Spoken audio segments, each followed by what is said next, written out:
주님께서 여러분과 함께 또한 사제의 영과 함께 루카가 전한 거룩한 복음입니다.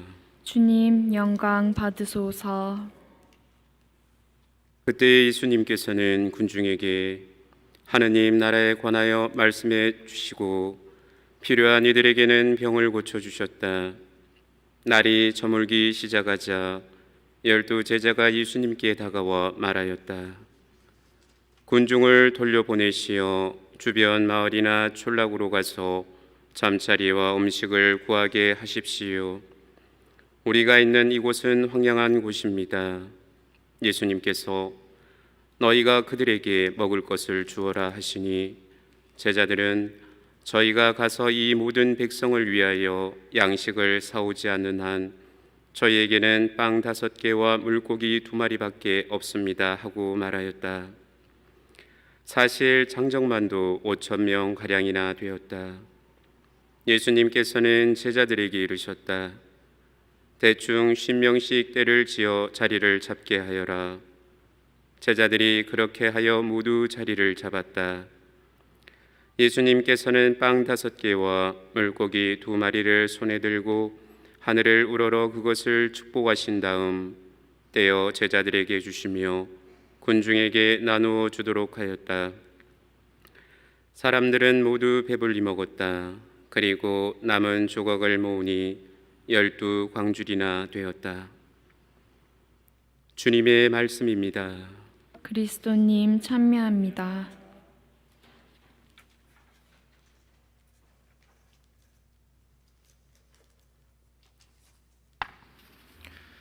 평화를 빕니다. 평화를 빕니다. 예, 안녕하십니까? 예, 저 처음 보시죠? 예, 당연히 처음 봅니다. 여기 미국에 온 지 3일밖에 안 됐기 때문에 저는 이곳으로 새로 오게 된 고순년 마카리오 수사라고 합니다. 이창욱 수사님을 대신해서 이제부터 본당을 하는 게 아니라 이창욱 수사님은 여기서 계속 하실 거예요. 좋으시죠? 네. 이제 이곳에 도착한 지 3일 정도 되는데 아직까지 사실 좀 멍하고 정신이 멍하고 그렇습니다. 이렇게 여러분들을 보게 되어서 반갑게 생각합니다. 그리고 또 우리 청년들 또 성가도 아름답게 잘 부르고 마음이 조금 더 진정이 되는 것 같아요. 간혹 본당 신부님이 바쁘실 때 또 여러분들 만나게 되리라고 생각을 합니다. 원래 살던 곳에서 멀리 떨어져 왔지만 사실 뭐 기본적인 것은 밥 먹는 거, 잠자는 거 이런 것들 기본적인 것은 사실 변하는 것이 아닌 것 같습니다. 그 중에서 중요한 것이 이제 먹는 것이라고 생각되는데 저도 이곳에서 살게 되면서 걱정되는 것이 이제 혼자서 밥을 잘 챙겨 먹을 수 있을까 하는 것이 가장 걱정이 됩니다. 똑같은 식사를 하더라도 무엇을 어떻게 먹느냐에 따라서 우리의 몸 상태가 달라지기도 하고 또 우리의 몸에 무엇을 받아들이냐에 따라서 또 우리의 상태가 또 많이 달라지기도 하겠죠. 우리 신자 여러분들도 여기에서 먹는 것 때문에 또 많은 어떤 고민도 하고 또 뭐 그리워하는 음식들도 있을 것 같습니다.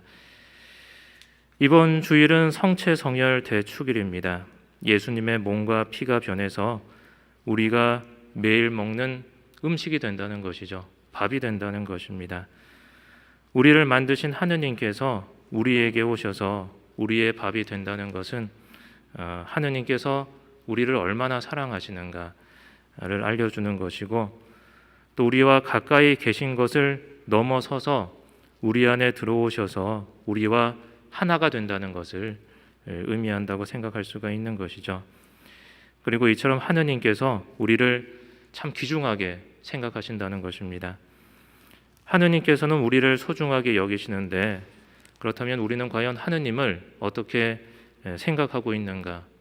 그리고 하느님께서 소중하게 생각하시는 우리는 우리 자신을 그만큼 또 소중하고 귀하게 여기고 있는가? 하느님께서 그토록 사랑하시는 우리 이웃들을 또 우리는 얼마나 사랑하고 있는가 하고 생각해 볼 수가 있겠죠. 요한복음에서는 예수님은 다음과 같이 말씀을 하십니다.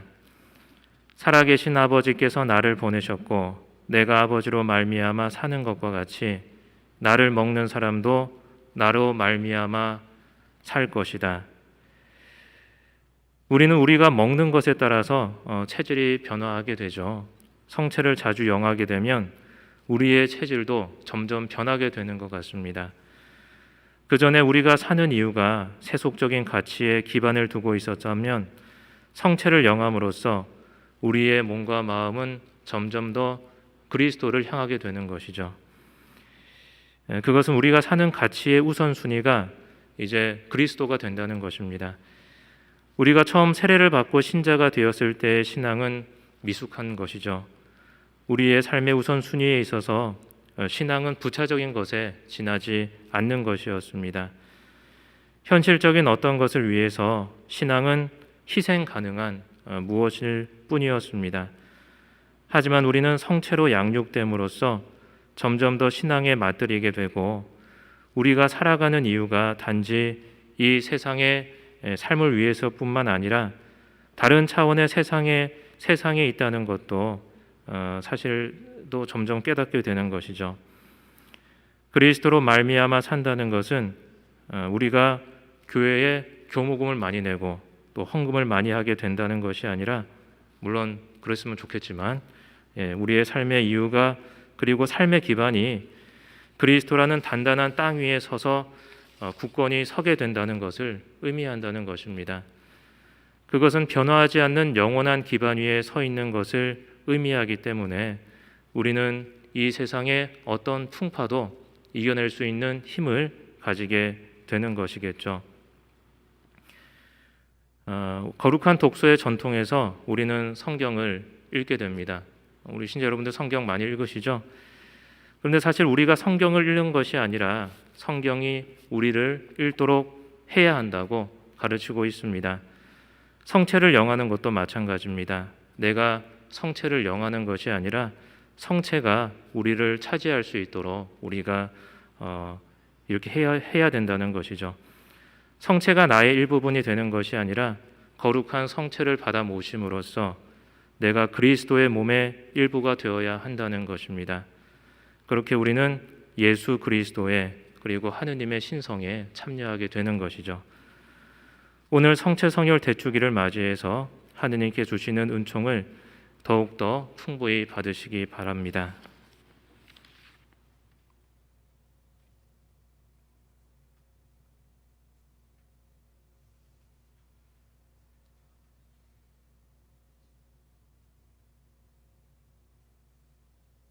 모두 자리에서 일어서십시오. 우리의 신앙을 고백하겠습니다. 전능하신 천주 성부 천지의 창조주를 저는 믿나이다.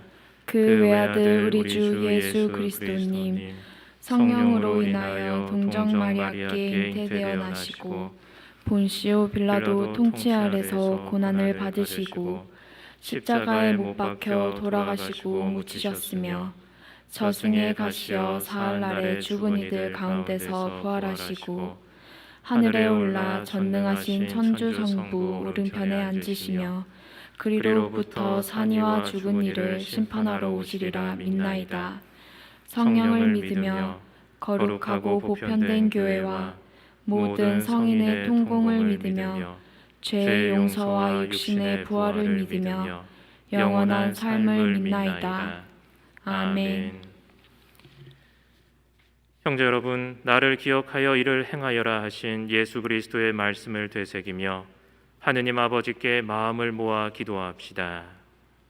교회를 위하여 기도합시다. 빛이신 주님, 성찬의 식탁에서 지극히 거룩하신 그리스도의 성체 성혈을 받아 모시는 교회를 일깨우시어 그리스도의 죽음과 부활을 온 세상에 전하며 참 사랑을 신천하게 하소서. 주님, 저희의 기도를 들어주소서. 정치 지도자들을 위하여 기도합시다.